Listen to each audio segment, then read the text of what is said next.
நான் நிறைய இடத்துல பார்க்குறேன் ஃபோனை ஈவில் கெட்டது, இது உங்கள் கையில் இருந்தால் உங்கள் வாழ்க்கையை அழிச்சிரும், இந்த மாதிரி விஷயங்கள்லாம் சொல்லிட்டு இருக்கீங்க. உண்மையிலே ஃபோன் கெட்டதா? யோசிச்சு பாருங்க. எதுலேயுமே உங்களுக்கு ஒரு புரிதல் இல்லை அப்படின்னா அது கெட்டது அப்படின்னு சொல்லிட்டு இந்த உலகம் தள்ளி வச்சிருது.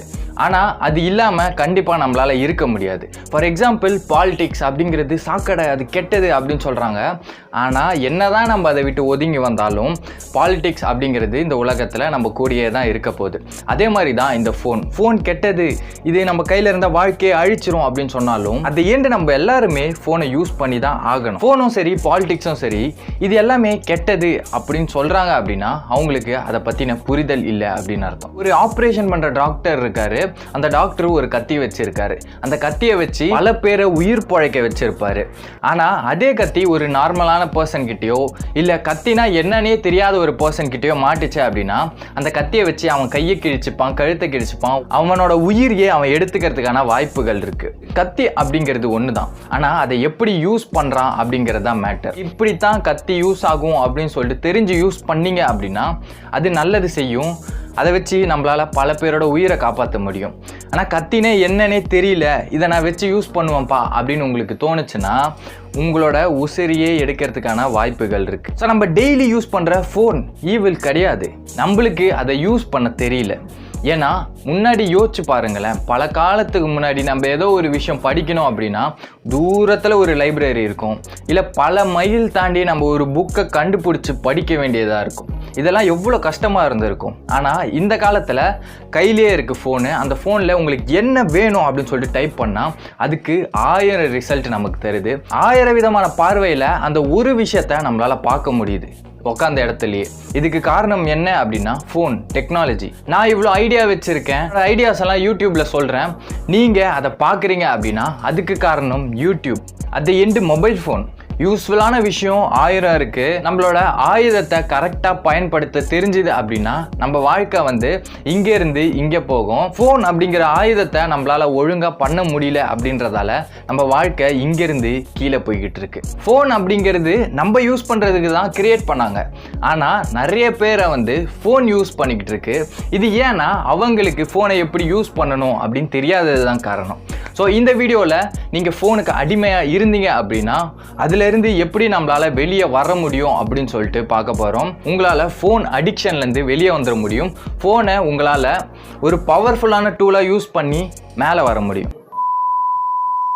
ஃபர்ஸ்ட் விஷயம், எந்தெந்த இடத்துலலாம் நான் ஃபோனை தேவையில்லாமல் யூஸ் பண்ணிக்கிட்டு இருக்கேன் அப்படின்னு சொல்லிட்டு பார்க்கணும். அதில் ஃபர்ஸ்ட் என்ன அப்படின்னு சொல்லிட்டு பார்த்தோம்னா, நம்ம அலாரம் வைக்கிறதுக்கு ஃபோனை யூஸ் பண்ணுவோம்.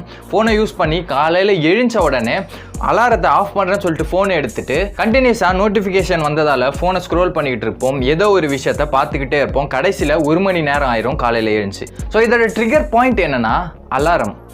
இந்த ஃபோனில் நம்ம அலாரம் வைக்கிறத விட்டுட்டு ஃபோனை தள்ளி வச்சுட்டு ஒரு அலாரம் கிளாக்கை வாங்கி வச்சுக்கலாம். இந்த அலாரம் கிளாக்கு 100 ரூபா 200 ரூபாயிலே கிடைக்குது. ஆனால் இந்த 100 ரூபா 200 ரூபாவால் நம்மளோட லைஃபையே சேவ் பண்ண முடியும். இன்னொரு விஷயம் என்னன்னா, நிறைய பேர் பாத்ரூம் போகும்போது மொபைல் ஃபோனை எடுத்துட்டு யூஸ் பண்றத நிறைய வாட்டி நானே பார்த்துருக்கேன். இதுக்கு காரணம் என்னன்னா, நம்ம சும்மா உட்காந்துட்டு இருக்கிற டைம்ல நமக்கு தேவையில்லாத தாட்ஸ் வர்றதால அவங்க எல்லாருமே மொபைல் ஃபோன் யூஸ் பண்ணிட்டோ ஏதோ ஒரு விஷயத்த பண்ணணும் அப்படின்னு நினைக்கிறாங்க.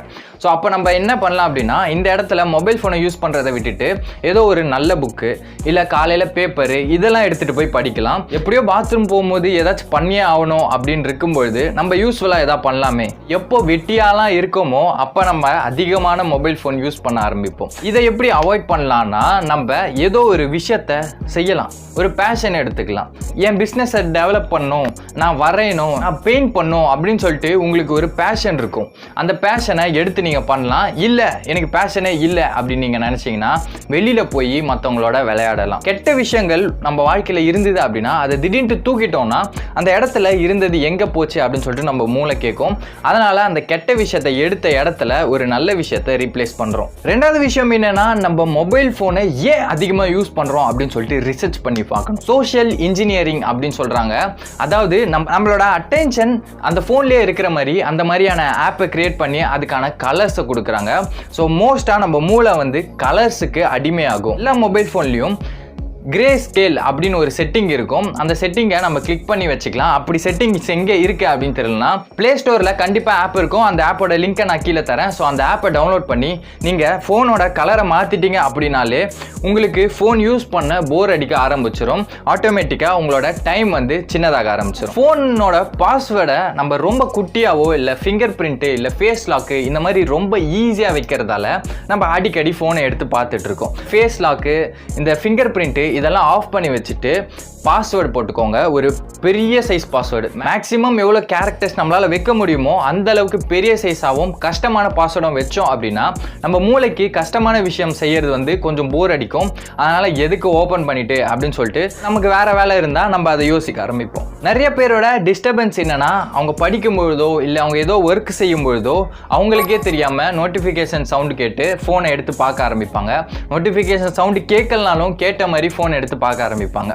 ஸோ இதுக்கு என்ன பண்ணலாம் அப்படின்னா ஃபோனை உங்களுக்கு ஏதாச்சும் ஒர்க் பண்ணணுமா இல்லை உங்களுக்கு ஏதாச்சும் படிக்கணுமா அந்த மாதிரி டைமில் ஃபோனை ஸ்விட்ச் ஆஃப் பண்ணி வச்சிடலாம், இல்லை சைலண்டில் போட்டு வச்சிடலாம். நமக்கு டிஸ்டர்பன்ஸே இருக்காது. நமக்கு முன்னாடியே தெரியும் இது சைலண்டில் இருக்குது இல்லை ஸ்விட்ச் ஆஃபில் இருக்குன்ட்டு. நோட்டிஃபிகேஷன் வர மாதிரி நம்ம மூளை சொன்னாலும் நமக்கு தெரியும் நம்ம ஸ்விட்ச் ஆஃபில் தான் வச்சுருக்கோம் அப்படின்ட்டு. அதனால் எடுக்கிறது கொஞ்சம் கஷ்டம். முடிஞ்சால் ஃபோனில் செட்டிங்ஸில் போயிட்டு நோட்டிஃபிகேஷன் அப்படிங்கிற ஒரு ஆப்ஷனை எல்லா ஆப்புக்கும் நீங்கள் ஆஃப் பண்ணி வச்சிட்டிங்க அப்படின்னா உங்களுக்கு அது ரொம்ப யூஸ்ஃபுல்லாகவே இருக்கும். ஏன்னா நம்ம நோட்டிஃபிகேஷன் வர்றதால தான் நம்ம அடிக்கடி ஃபோனை எடுத்து பார்த்துக்கிட்டு இருக்கோம். இந்த நோட்டிஃபிகேஷன் சவுண்ட் அப்படிங்கிறது மூளையில் இருக்க டோபமின் அப்படிங்கிற ஒரு கெமிக்கலை ப்ரொடியூஸ் பண்ணோம். நோட்டிஃபிகேஷனை முழுசாக ஆஃப் பண்ணிட்டோம் அப்படின்னா நம்மளால் இந்த ஃபோன் அடிக்ஷன்லேருந்து கொஞ்சம் கொஞ்சமாக வெளியே வந்துட முடியும். நம்ம ஃபோனை எவ்வளோ நேரம் யூஸ் பண்ணுறோம் அப்படின்னு நமக்கு தெரியாததால தான் நம்ம ஃபோனை ரொம்ப நேரம் யூஸ் பண்ணிக்கிட்டே இருக்கும். 1 மணி நேரம் ஆகிருக்கும், ஆனால் நமக்கு 5 நிமிஷம் மாதிரி தான் தெரியும். இதுக்கு நம்ம என்ன பண்ணலாம் அப்படின்னா நார்மலாகவே செட்டிங்ஸில் நம்ம யூசேஜை ட்ராக் பண்ணுறதுக்கான ஒரு செட்டிங் இருக்குது. ஸோ அதை கிளிக் பண்ணி நீங்கள் பார்க்கும்பொழுது எவ்வளோ நேரம் நம்ம ஃபோன் யூஸ் பண்ணிகிட்டு இருக்கோம், எவ்வளோ நேரம் ஒரு ஆப்பை யூஸ் பண்ணிகிட்டு இருக்கோம் அப்படிங்கிறது அதுவே சொல்லிடும். இவ்வளோ நேரம் யூஸ் பண்ணுறோமா அப்படின்னு சொல்லிட்டு நமக்கு தெரிஞ்சதுன்னா போக போக கம்மி பண்ண ஆரம்பிச்சிடும். மூணாவது விஷயம் என்னன்னா, இது எல்லாத்தையுமே நம்ம பண்ணிட்டோம், இந்த செட்டிங்ஸை மாற்றிட்டோம், ரீப்ளேஸ் பண்ணிட்டோம். இது எல்லாத்தையுமே தாண்டி நமக்கு ஒரு விஷயம் இருக்குது. அது என்னன்னா மறதி. நம்ம ஒரு புது ஹேபிட்டை ஆரம்பிச்சிருப்போம், அடுத்த நாளே அந்த ஹேபிட்டை மறந்துடுவோம். ஃபார் எக்ஸாம்பிள் நம்ம ஒரு நாள் டயட் ஸ்டார்ட் பண்ணியிருப்போம், அடுத்த நாள் நம்ம நல்ல சாப்பாடை பார்த்து அதை சாப்பிட ஆரம்பிச்சிருப்போம். அப்புறம் தான் நமக்கு ஞாபகம் வரும், ஓ நம்ம டயட்டில் இருக்கோம்ல அப்படின்ட்டு. மூணாவது விஷயம் என்னென்னா, நம்ம ஒரு விஷயத்தை ஆரம்பிச்சிருக்கோம், ஃபோன் அடிக்ஷன்லேருந்து வெளியில் வரணும் அப்படின்னு நம்ம நினச்சிருக்கோம். எப்போவுமே ரிமெம்பர் பண்ணிக்கணும் அப்படின்னா முதல் விஷயம் நம்ம ஃபோனில் இருக்க வால்பேப்பரில் நம்ம எழுதி வச்சுக்கணும். இப்படி வைக்கிறதால என்ன நடக்கும் அப்படின்னா நம்ம ஃபோனை எப்பப்பெல்லாம் எடுத்து பார்க்குறோமோ அப்போவே நமக்கு தெரியும் நம்ம ஃபோனை தொடக்கூடாது, ஏன்னா நம்ம ஃபோன் அடிக்ஷன்லேருந்து கொஞ்ச நாளில் வெளியே வர போகிறோம் அப்படின்ட்டு. நான் சொல்கிற எல்லா விஷயத்தையும் நீங்கள் ரெகுலராக பண்ணிக்கிட்டு இருந்தீங்க அப்படின்னா இந்த மொபைல் ஃபோன் அப்படிங்கிற ஒரு விஷயம் உங்களை கண்ட்ரோல் பண்ணுறதை தாண்டி நீங்கள் இந்த மொபைல் ஃபோனை கண்ட்ரோல் பண்ண ஆரம்பிச்சிருவீங்க. இந்த மொபைல் ஃபோனை வச்சு உங்களோட லைஃப்பை உங்களால் இம்ப்ரூவ் பண்ணிக்க முடியும். ஏன்னா மொபைல் ஃபோன் அப்படிங்கிறது அதுக்கு தான் உருவாக்கப்பட்டது. இந்த வீடியோ உங்களுக்கு யூஸ்ஃபுல்லாக இருந்தது அப்படின்னா உங்களோட ஃப்ரெண்ட்ஸோட ஷேர் பண்ணுங்கள். மீண்டும் அடுத்த ஒரு வீடியோவில் மீட் பண்ணுவோம். மாற்றம் என்பது நம்மளிருந்து தொடங்கும். நன்றி.